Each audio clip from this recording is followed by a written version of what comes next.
യേശുവിൻ്റെ പീഡാനുഭവ രംഗങ്ങൾ. An Catherine എമറിച്ചിൻ്റെ ദർശനങ്ങൾ. അധ്യായം 6. അവസാന പെസഹ.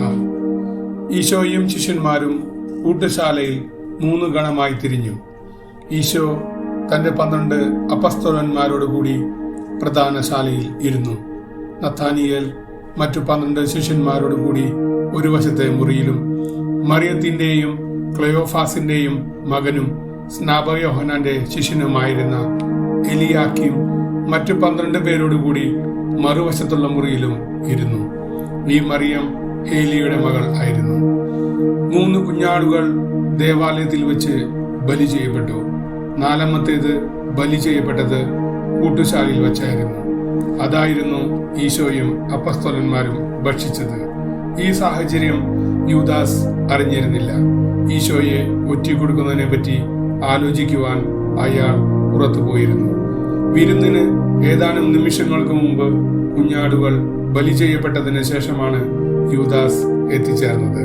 ഈശോയും അപ്പസ്തോലന്മാരും പെസഹ കുഞ്ഞാടിനെ ബലി ചെയ്യുന്ന രംഗം അത്യന്തം ഹൃദയസ്പർശിയായിരുന്നു. ഊട്ടുശാലയുടെ പൂമുഖത്ത് വച്ചാണ് അത് നടന്നത്. കർത്താവിന് കൃതജ്ഞത അർപ്പിക്കുവിൻ, അവിടുന്ന് നല്ലവനാണ് എന്ന് തുടങ്ങുന്ന 118-ാമത്തെ സങ്കീർത്തനം പാടിക്കൊണ്ട് അപ്പസ്തോലന്മാരും ശിഷ്യന്മാരും അവിടെ സന്നിഹിതരായിരുന്നു. ഈ സംഭവത്തോടെ തുടങ്ങാൻ പോകുന്ന പുതിയ കാലഘട്ടത്തെക്കുറിച്ച് ഈശോ സംസാരിച്ചു.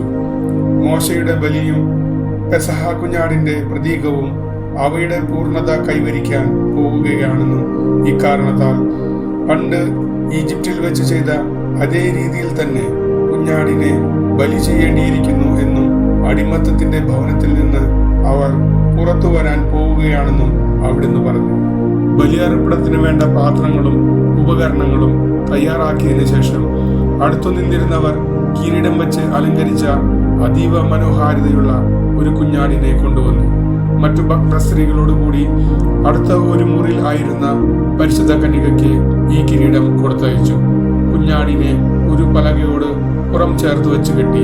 ഇത് ചമ്മട്ടിയടിക്കായി യേശുവിനെ തൂണോട് ചേർത്ത് കെട്ടിയ സംഭവം എന്നെ അനുസ്മരിപ്പിച്ചു. ശിമയോന്റെ മകൻ കുഞ്ഞാടിന്റെ തലയിൽ പിടിച്ചു. ഈശോ കത്തിക്കൊണ്ട് അതിന്റെ കഴുത്തിൽ ചെറിയ ഒരു മുറിവുണ്ടാക്കി അതിനെ കൊല്ലുന്നതിനായി ശിമയോന്റെ മകനെ ഏൽപ്പിച്ചു. വൈമുഖ്യത്തോടെയാണ് ഈശോ അതിനെ മുറിപ്പെടുത്തിയത്. അത് പെട്ടെന്ന് നിർവഹിക്കുകയും ചെയ്തു. ആദരമുളവാക്കുന്ന വിധത്തിൽ ഗൗരവം സ്ഫുരിക്കുന്ന മുഖത്തോടെയാണ് അവിടുന്ന് ഇത് നിർവഹിച്ചത്. രക്തം താലത്തിലേക്ക് ഒഴുകി വീണു. അടുത്തു നിന്നിരുന്നവർ കൊണ്ടുവന്നു കൊടുത്ത ഇസോപ്പ് ചില്ല ഈശോ കുഞ്ഞാടിന്റെ രക്തത്തിൽ മുക്കി താഴിലും കട്ടിളപ്പടിയിലും കളിച്ചു. രക്തം പുരണ്ട ആ ചില്ല വാതിലിന് മുകളിൽ വെച്ചു. അതിനുശേഷം പല കാര്യങ്ങളും ഈശോ ശിഷ്യന്മാരോട് സംസാരിച്ചു. സംഹാരദൂതൻ ദ്രോഹമൊന്നും ചെയ്യാതെ ആ ഭവനത്തെ കടന്നു പോകുമെന്നും യഥാർത്ഥ പെസഹ കുഞ്ഞാടായ താൻ ബലി ചെയ്യപ്പെട്ടു കഴിയുമ്പോൾ ഭയമോ ഉത്കണ്ഠ കൂടാതെ അവർ ആ മുറിയിൽ ആരാധിക്കുമെന്നും ഒരു പുതിയ യുഗവും ലോകാവസാനം വരെ നിലനിൽക്കുന്ന പുതിയ ബലിയും ആരംഭിക്കാൻ പോവുകയാണെന്നും അവിടുന്ന് അവരോട് പറഞ്ഞു.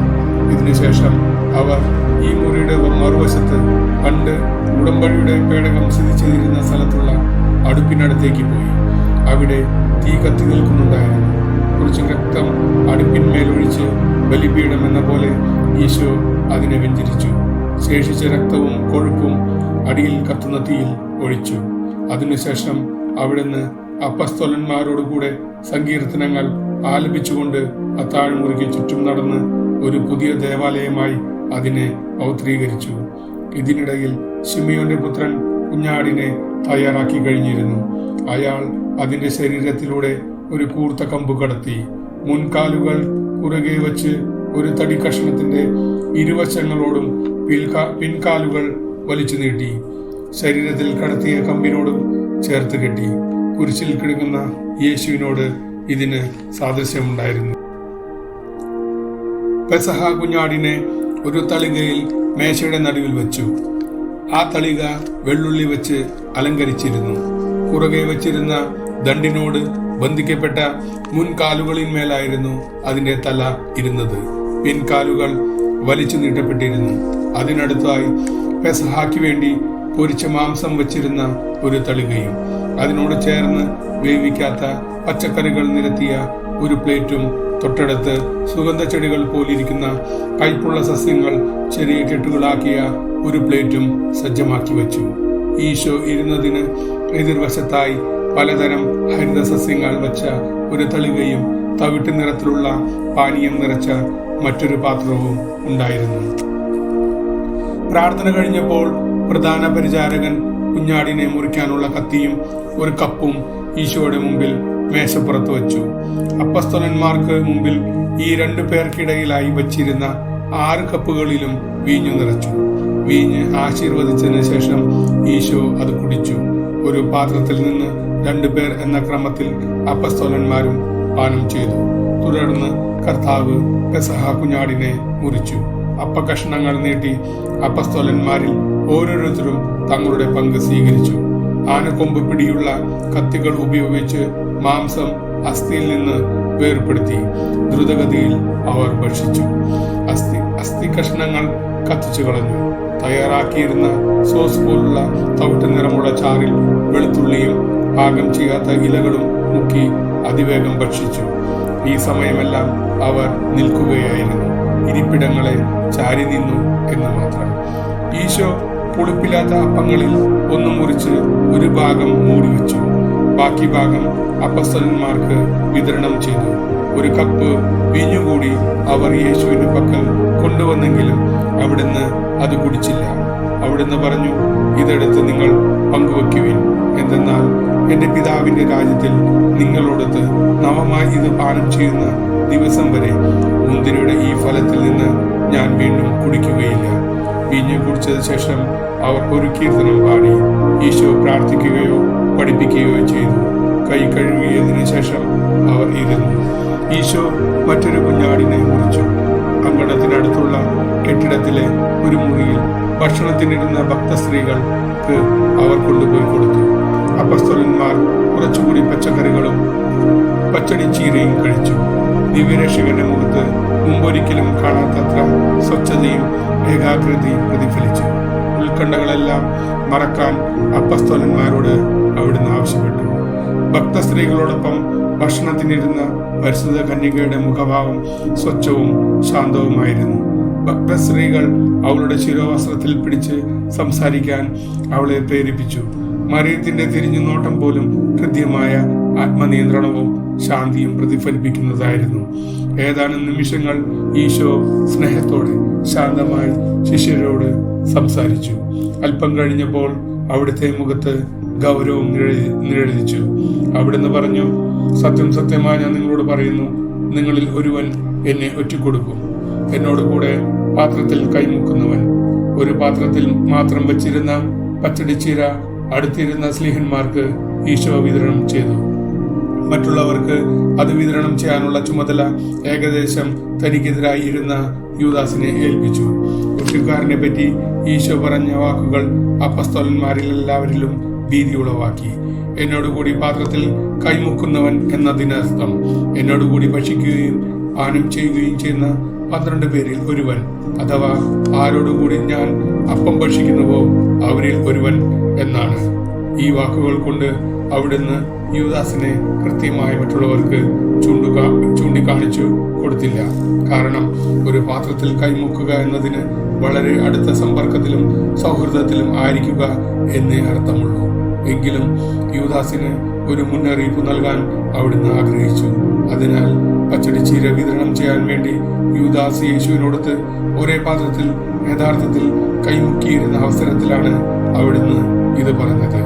ഈശോ തുടർന്നു, മനുഷ്യപുത്രൻ തന്നെ കുറിച്ച് എഴുതപ്പെട്ടിരിക്കുന്നത് പോലെ പോകുന്നു. എന്നാൽ മനുഷ്യപുത്രൻ ആരാൽ ഒറ്റിക്കൊടുക്കപ്പെടുന്നുവോ ആ മനുഷ്യന് നാശം.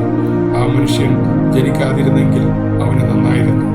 ഇത് കേട്ട് അസ്വസ്ഥരായ അപ്പസ്തോലന്മാർ ഓരോരുത്തരും ചോദിച്ചു, കർത്താവേ, അത് ഞാനാണോ? അവൻ പറഞ്ഞതിന്റെ അർത്ഥം അവർക്ക് മനസ്സിലായില്ല.